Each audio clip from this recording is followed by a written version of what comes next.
ayun guys, welcome back pala sa ating channel. Welcome dito sa Jawo Motovlog.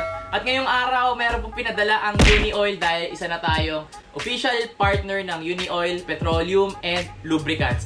Alright, so pwede na tayo sa gasoline station or yung pwede nating pang change oil sa mga motor natin.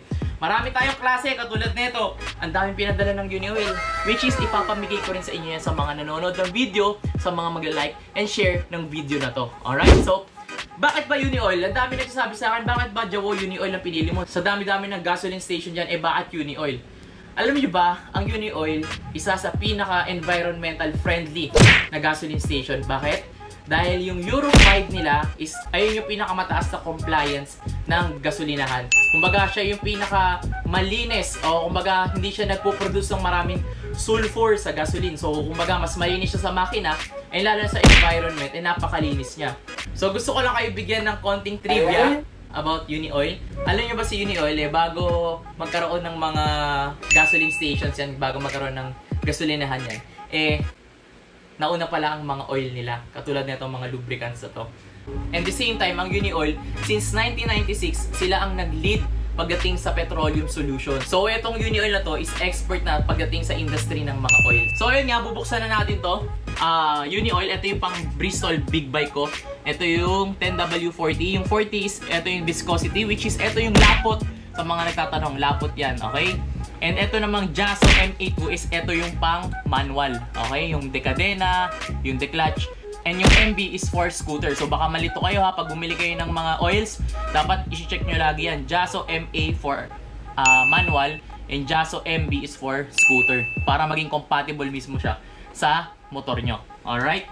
So etong scooter 1000 motosport na to is for mga scooter to. Okay? Tapos nakalagay yun, Jaso MB. So fully synthetic na rin siya. Wow. And the same time, napakamura niya. Alam niyo magkano? 50 pesos lang. Fully synthetic ka na. 1,000 liters pa. At the same time, mataas ang grading niya. Okay? So kung bibili kayo ng mga mamahaling mga lubricants oil, ito, same lang ng quality, pero much affordable siya. So dahil expert ang Unioil pagdating sa oils, so lahat ng ginawa ng Unioil is compatible yan sa lahat ng engines dito sa Pinas. Mapamalamig, mapamainit, umulan, umaraw, lahat. Etong Unioil na to is nakipag-partnership ang Idemitsu. Ang Idemitsu ay isa sa pinakamalaking lubricant company sa Japan. Okay, so pagdating sa Japan, alam niyo na pagdating sa Japan, quality, di ba? Tapos meron pa tayong binigay pala ng ano dito, ang sweet ng Unioil, oh. Binigyan tayo ng t-shirts na which is pwede natin ipamigay. Unioil Lubricants X Jawo Motovlog. So mamimigay din tayo nito sa mga gustong kumuha nito. Syempre, like, comment, share lang. Plus, sa Unioil pala, pag bumili ka sa Shopee, Lazada, ayan, bumili ka ng ganito sa Shopee, meron kang 50 pesos voucher, fuel voucher. Itong 1,000 liter na to.